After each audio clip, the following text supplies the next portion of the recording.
A short walk from the Stade de France in Saint-Denis, on the road towards Paris, there are wild scenes.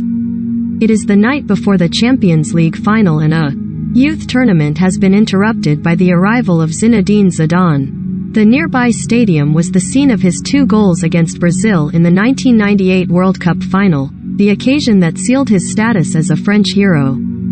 For the crowd gathered at the 5-a-side pitch named in his honor, he is one of them.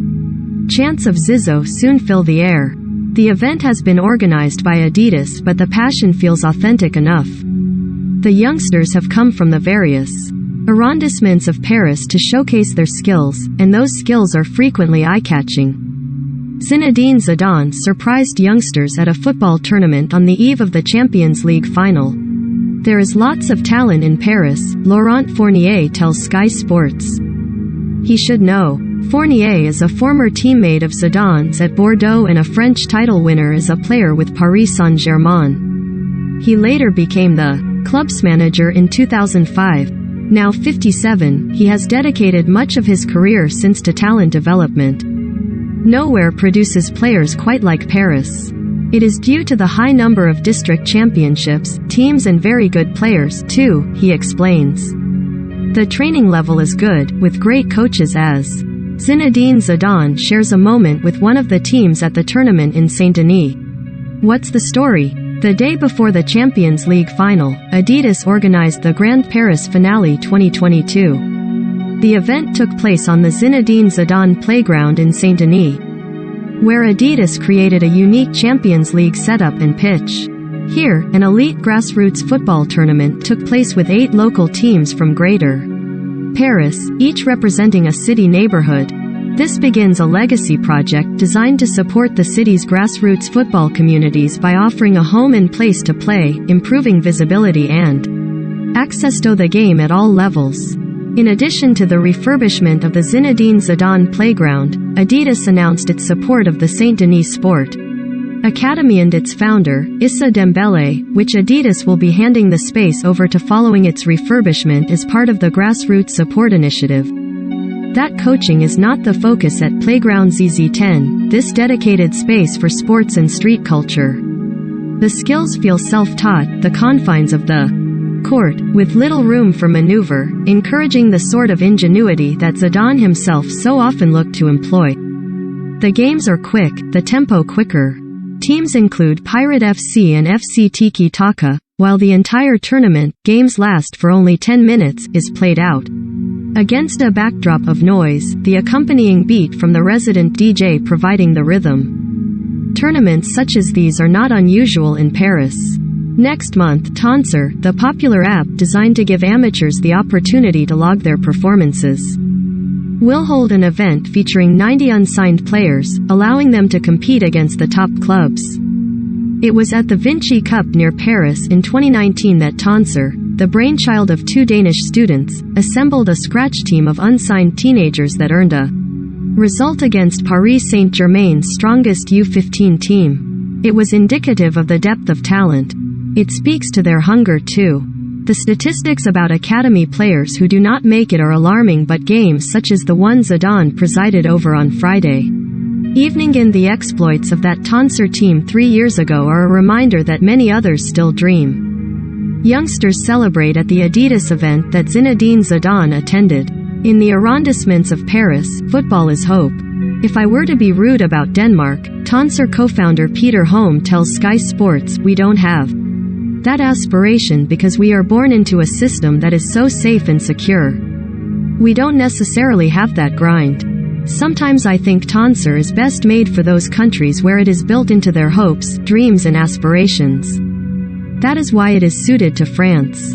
Here, you have too many good players given how many clubs you have. When I see French football today, I see many similarities with the favela football in Brazil. There is this urban trend with people playing on the streets. There is this exciting culture around football. This street football in the districts around Paris is flourishing. In the bigger cities, players do not necessarily have access to playing fields, so how do you build that skill set, that culture, that humor among players? It is the DNA of modern football today that we are seeing in Paris. It sort of ticks all the boxes. Ibrahima Konate grew up in Paris but left the city to continue his development. Identifying this talent is not always straightforward for clubs such as PSG. Things are complicated when they stay in their bubble, says Fournier. But in a city with an estimated population in excess of 13 million, there are many who are breaking through. Examples are plentiful. 8 of the 2018 World Cup winning squad learned the game in and around Paris, and that does not include players such as Riyad Mahrez, the Algeria international and 4-time Premier League winner who grew up in Sarcelles. He was set for a poignant return to Paris when he scored against Real Madrid in the semi-final. That was not to be, but Liverpool's Ibrahima Konate has made it. He grew up in the 11th arrondissement, fashioning balls from paper and tape, playing in the cages. Players compete at Playground ZZ10 as Zinedine Zidane himself watches on. Konate is seeking to emulate N'Golo Kanté, a Champions League winner with Chelsea last season and another Paris native.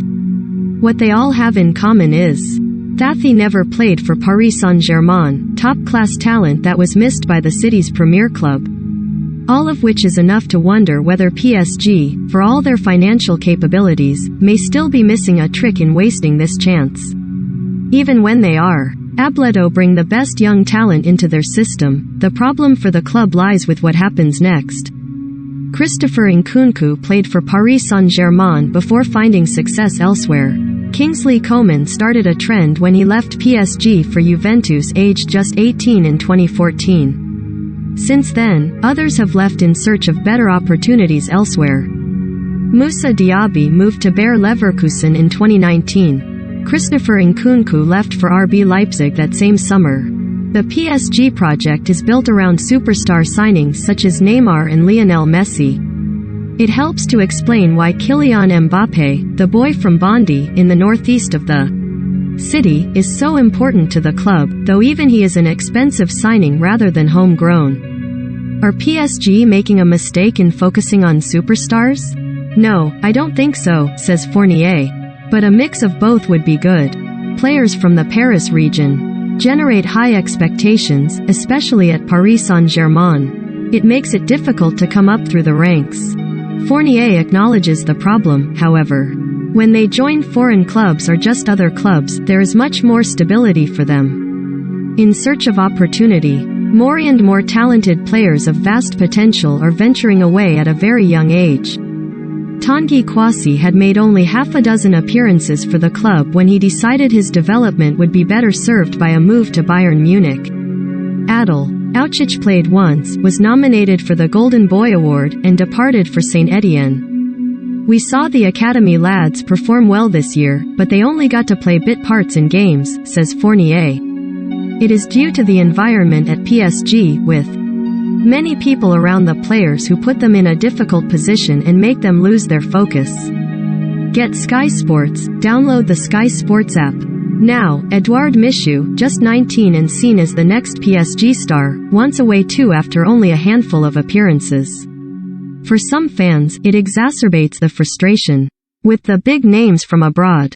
This is the context of the booing of Messi and Neymar. Sporadic though it has been, some saw that as entitlement, evidence of supporters losing perspective in a season in which they reclaimed the French title. But, while the Qatari owners take a globalist view, the need for that local connection remains.